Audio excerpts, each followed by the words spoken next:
যারা দুনিয়ায় বসবাস করি, আমাদের জীবনের ভিতরে অনেক অবস্থা আসে। কারো কঠিন, কারো সহজ। কেউ কষ্টে থাকে, কেউ সুখে থাকে। কিন্তু একটা কথা সত্য হচ্ছে যে এর মাঝ থেকেই আমাদের দিনগুলো পেরিয়ে যায়।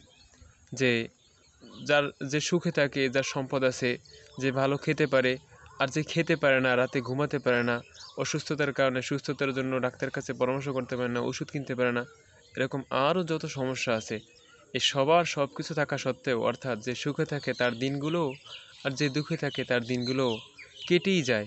কিন্তু আখেরাত এমন একটা জীবন, যার নেকি না থাকবে সে কোনোভাবেই সামনে আগাতে পারবে না। সে এমন ভয়ানক বিপদের সম্মুখীন হবে যা কেবল আখেরাতেই বোঝা সম্ভব। এখন হয়তো যারা বুঝবে, বিশ্বাস রাখবে আল্লাহর প্রতি, আখেরাতের প্রতি, তারাই এই বিপদ থেকে মুক্তি পেতে পারে। আল্লাহ তাআলা আমাদের সবাইকে এরকম ভয়ানক বিপদ থেকে বেঁচে থাকার তৌফিক দান করুক। আমিন।